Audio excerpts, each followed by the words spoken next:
Hi guys, it's Kelly here and I'm back with another video. Today's video is featuring some products from Hero Arts. This is part of their Hero Studio release for October 2024. I am using the clear stamps and dies of the month, the fancy die of the month, and then this little peeking gingerbread man is an extra, what do they call them? Extraordinary extras or something like that. And then I'm also using a little bit of an older set, which is the Holly Berries extra large Stampin' Cut. And we are going to make two different cards, but we're using the same product to make the two cards. So right here, I'm taking other, like this is scraps or full cards that I had previously cut to do my die cutting with. And I'm going to be running those through the die cutting after I do the ink blending on my background. Before I get too far along in this, I do want to say that these cards are also over on my blog for the blog hop, of which there is a giveaway that Hero Arts is generously doing. They're giving away a $50 gift card from the comments over on the blogs. If you're watching on YouTube, I'll link it below. And that's open. I think they'll announce the winner. No, it's open through the 13th, and then they'll announce the winner shortly after that. Anyway, all that information's over on the blog, which is linked below. So here I'm doing two, what color am I using? Paradise, I think, for the base. And then I am doing some ink blending over top of that. You might be asking yourself, Kelly, why are you using colored cardstock if you're just going to do a bunch of ink blending over top? And the reason is, honestly, it just cuts down on the amount of time it takes for me to get a saturated color. That's the truth. You could absolutely do this with white, and you would just maybe have to spend a little bit more time and effort doing your ink blending. And then I'm going to do one in green as well. What is that? The base of that one is kiwi, I think. And that is for the fancy die of the month, that little pine cover plate, which is beautiful. So you may be asking yourself, Kelly, what is the product that we're going to be using on both of these? This is not a new product. It's only just new to me. And maybe to you. I don't know. Hero Arts has this opaque white acrylic spray.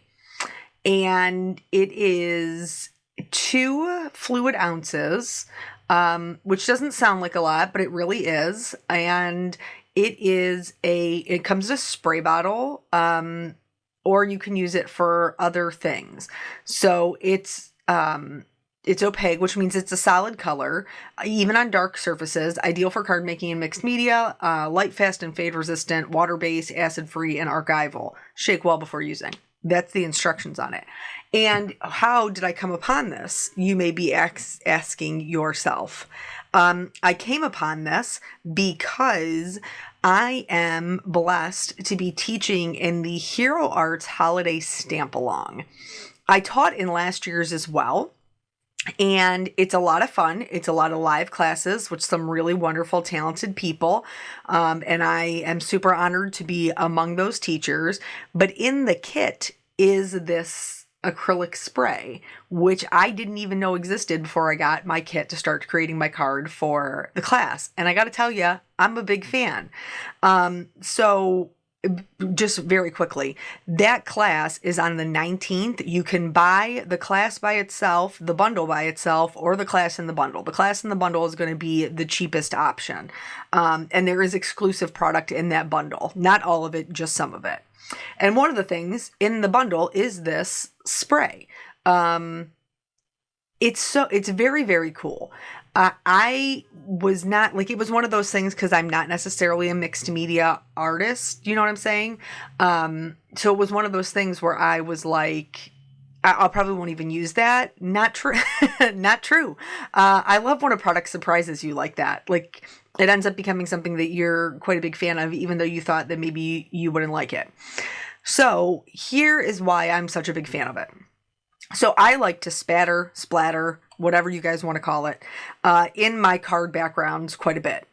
And so usually with white, you when you add water to it, you run the risk of it being more translucent. And so it isn't like a solid white. So I have been buying, and you guys have probably seen me try a couple of different options, like the Copic opaque white. They have like a little pot, and then they also have one that almost looks like a little nail polish brush. I've bought both of those. I've used like the regular white acrylic paint from the store, like the 68-cent ones from Apple Barrel.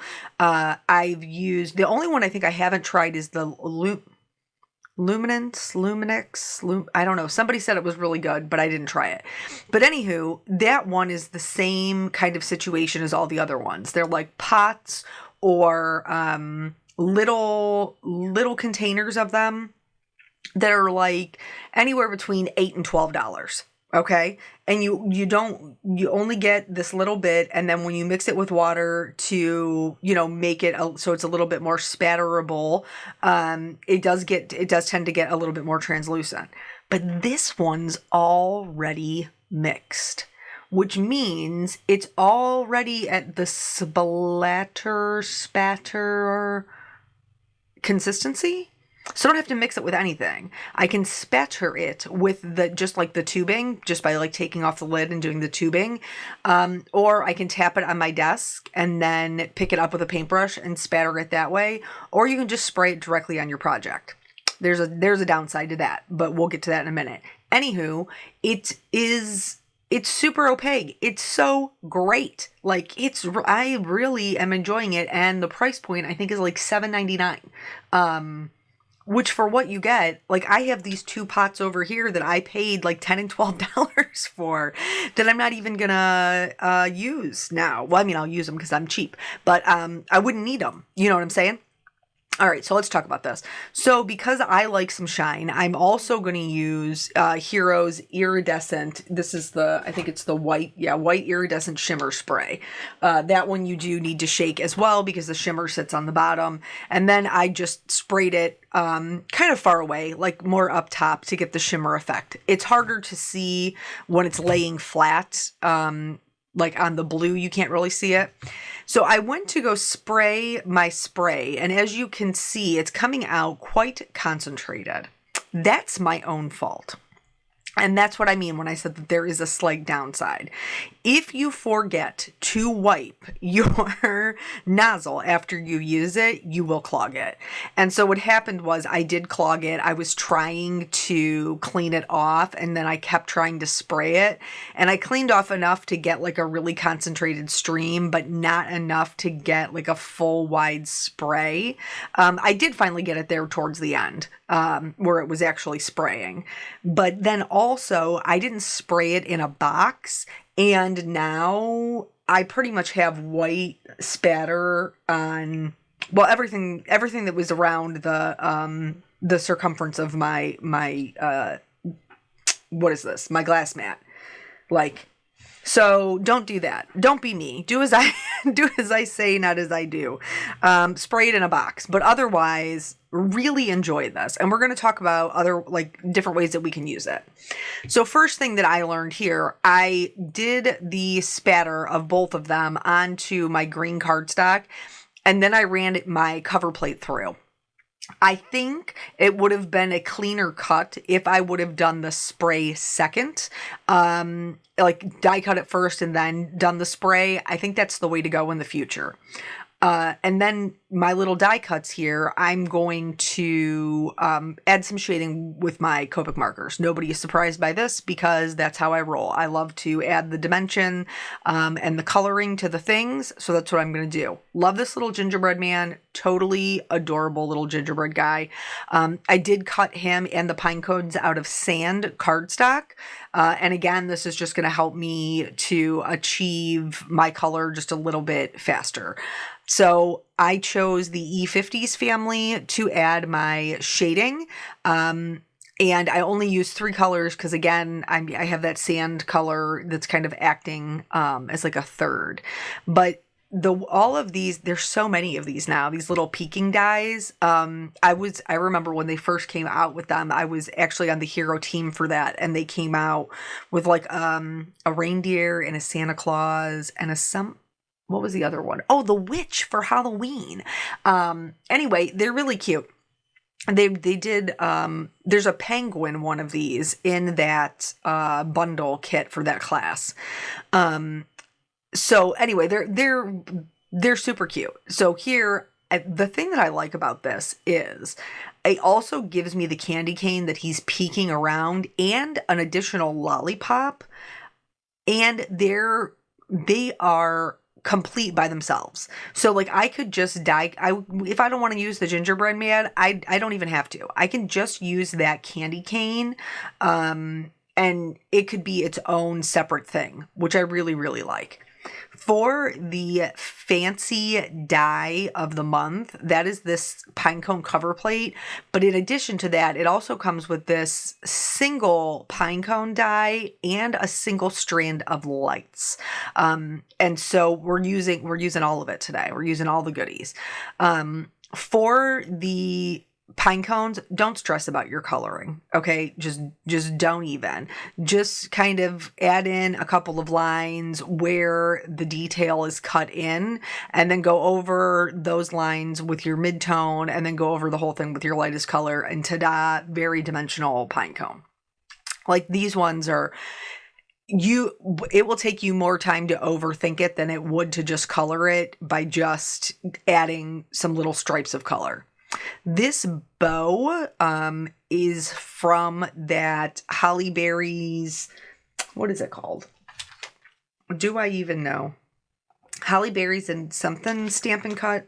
But the counterpart, it's a die set with like mistletoe and like holly and berries and the bow, but then the stamps are not, they don't match. The stamps are actually sentiments, which is great. It's some really, really good holiday sentiments. So I colored that red. Originally, because I wasn't sure how the candy cane cut, I cut it out of cherry, the same thing I cut the bow out of, but it actually just cuts those lines. It doesn't cut anything out, which truly I appreciate, because then I'm not chasing around all those little sections of the candy cane and trying to glue them back together. So I did cut it a second time out of white. Truly, this is one of those things where it is, again, like, say, do as I say. I should have gone in and shaded the white sections first with my cool grays before I did the red. I think I was just overly excited. I'm not entirely sure. But please do that first, so that way you don't risk picking up the red with your gray markers and creating a disaster. I colored this as if it had a center highlight, which means we're going to add some shading on the left-hand side and the right-hand side, and the lightest section will be right down the center. And this is going to give that tons of dimension, and really help our die cut look like it's rounded. And so for this one, I actually only used 3 colors too. I know I showed you 4, but I only used 3. And then I realized, like, oh, I never shaded my white. I got to go back in and do it. So I did very, very carefully. But I did the same thing where I added the shading to the left and right hand sides. And then, just kind of, I blended it, but I left that true white color in the center. So we talked about the blog hop. We talked about the class. Some other things I think be having, I'll have another video for you guys tomorrow. And then I think I'm going to have to do I made a pretty card and a story time, because there's just some things that I want to chit chat with you guys about and get your feedback on, which I always appreciate. So this is one of the dies from that extra large die cut, and this is cut out of Meadow, which is slightly darker, but I really felt like I needed to break up the red and white. Like, I wanted the bow on the candy cane, to be red, but I was worried that they were all going to blend together. So I cut these little leaves so that I could put them behind the bow and it would break up the color. So it wasn't like a red bow sitting on a red stripe. of a red and white striped candy cane. But I didn't want to do the berries. Obviously I don't want them to be green. I wanted them to be red. Since they're complementary colors, I knew that I could color them red. It would just look like a darker red. Because, you know, the base of it would be green. That didn't bother me. It was okay if they were a little bit of a darker red. I just used those same 3 colors to kind of fill those in. And then from there, I think that's all of our coloring that we need to be doing. Oh no, I'm sorry, the lights. I forgot about the lights.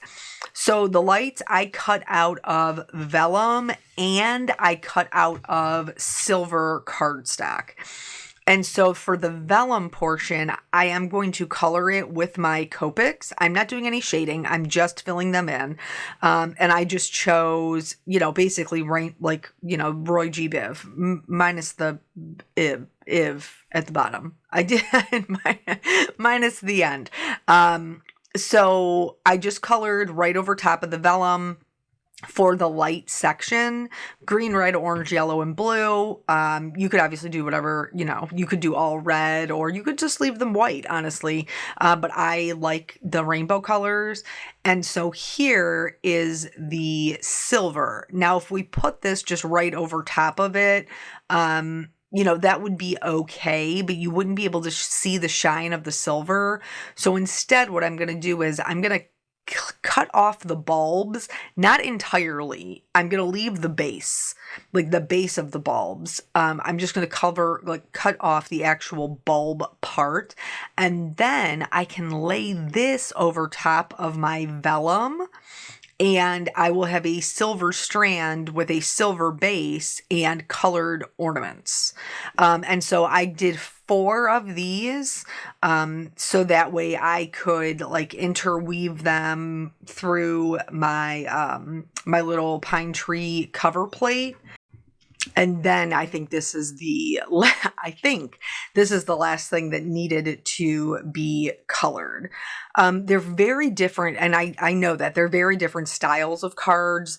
The pine tree one is definitely more, I guess busy, more involved. There's a lot more going on. But now we're to the other things we're going to try. So we've sprayed it in the background, which is the obvious one. But here, I'm going to use it to paint in the icing on my gingerbread man.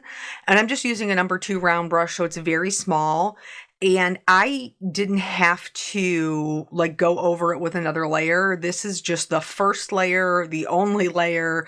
And you can see how bright white it is, even over that dark brown that I colored. That brown did not, like the alcohol markers, did not tint the color underneath it at all. It stayed a nice bright white. Very, very impressed with that. I was super thrilled with the way that went on.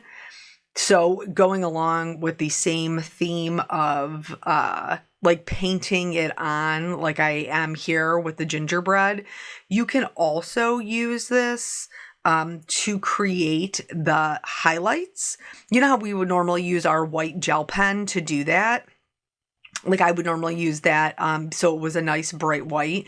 I know some people say that they have a hard time with their pen not picking up the color underneath. So this one, I will be honest with you, it did pick up just slightly the darkest red color. You can just barely see it. But it's not anything that I think is terribly noticeable. If you hop over to the blog, you can look at the photos and see for yourself. I used it to add some snow to my pine cones. That didn't pick up the color at all. Same thing with the green, like how it went over top of the ink blending. Here with the red part, I'm going to be honest with you, I can't say 100% if it did pick that up or not, because I ended up going over it with the sparkle glitter so I can't see it. I just wanted to do it to show you guys, but I can't see it. And then here, if you wanted to, less messy, instead of spraying it, you could just go in and pick it up and paint it onto your pine cones. Here, I just wanted to show you how you could use it with a paintbrush instead of spraying it as well, so it would be less messy. So for the sentiment, this is a scrap piece of nautical cardstock that I have, and it's my favorite color. It's my favorite color. It's blue. Blue is my boyfriend, but it's my favorite color from Hero Arts. With probably plum being second, which is shocking because I don't really even like purples. It's like a pink. Anyway, I digress. So for the sentiments, these sentiments are the clear stamp and die of the month, and they're all well, I shouldn't say they're all holiday related, because there's some of them that you could use for other things, like Shine Bright, enjoy the season. You could use those, Merry Everything, but they are definitely more geared towards holidays. So I stamped them in unicorn pigment ink, and then used the white detail embossing powder, and then heated those up. Those do have coordinating dies, as is evident in the name, Clear Stamp and Die of the Month, Kelly. Moving on. So I'm going to cut these out, and then we're going to start building the cards. I didn't add a ton of dimension. Really, for this one, I added some. So basically, I wanted to glue the things together, and then I slid the little greenery. I trimmed off the edges, the bottom. You can see I trimmed off the bottom to make them a little bit smaller. And then I'm tucking them under his hand, because I'm also going to put the bow just right underneath his hand. And you won't be able to see all of that, like where the greenery is meeting. I did trim down our background, and just to be clear, since I did like a halo effect, I trimmed a 1/4 of an inch off of each edge, instead of trimming like 1/2 inch off of one side and 1/2 inch off another side. So that way I would still have that nice border. When I started putting this together, I was happy with, I liked the way that the background looked, but I didn't love how he was kind of floating in outer space. So I did trim a white piece of cardstock. This is 1 inch, and then I trimmed it to fit this little panel. So what is that? I think it's like 4 inches. No, maybe a little more than that. Maybe a little more than 4 inches. But anywho, so I trimmed it down and then glued it underneath his little feet and underneath the candy cane. I'm adding a shadow underneath his foot, so he is no longer floating in the air. And then I typically do like to add a little bit more color to my snow. So I'm going to use some of this passion flower, which is a lighter purple. And then I'm not going to re-ink the one for the summer sky. I'm just going to use whatever's left over on the brush to kind of create a blue-violet little shadow underneath, because clearly it would be like a night sky that would be behind him. But then that way he's just not floating, So for this whole panel, I did pop it up with some foam tape. So that way he would have a little bit of dimension. And then I also, for the bow and the berries, I did not glue down the edges of the bow. I just glued down the center of the bow, so those can kind of be fluffed up. And the same thing with the berries. This time I was not lazy, and I did stand up out of my desk so that way I could look directly down and get it lined up so that I had that white border all around. And then I'll just snug in the sentiment kind of down in that bottom left-hand side, so that it finishes everything off, and there creates a nice diagonal balance. You could also add some little pearls or things like that. I only added one, and I added it to the center of the bow. Then for this one, again, this is a busier card for me, but I think it has a lot of really fun elements in it, so I'm not mad at it.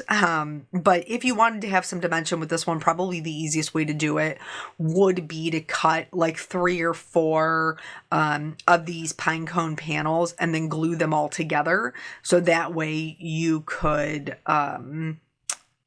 pop it up without having to, cut like very thin, teeny tiny pieces of foam adhesive.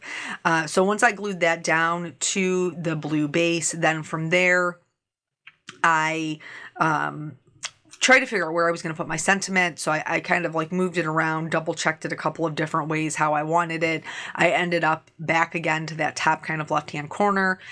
There's 3 places in here that already have pine cones, and they're not exact replicas of this pine cone, but this pine cone is large enough to cover them up, so I did. And then I also added 2 more, just so I would continue to have an odd number of the little pine cones, but also it would fill in more of it. And then I just place those, placing it or like facing different directions. There's no rhyme or reason to the pine cones. And then for our lights, the light part is that vellum, so we don't want to add any adhesive underneath that. You'll be able to see it. So I added adhesive to the actual strands and the base of the lights where that other silver part is. And then I was able to just kind of weave them into my little pine, but what do you call them? Bows? Pine bows? Boughs? Pine boughs. Evergreen bough? It's a bough, isn't it? Bough. Okay, long talk. Let me know in the comments. So here I'm still not committed to my sentiment. I ended up going back with it in that top left-hand corner. I did add a little bit of the glossy lacquer to the lights on the left-hand side card and the sparkle to the right-hand side card. But that's it. That's both of them. So if you have an opportunity to try out the acrylic spray, I would highly recommend it. Don't forget to hop over to the blog to enter for your chance to win. Thank you guys so much for joining me. I always appreciate your time, and I'll catch you on the next video. Bye.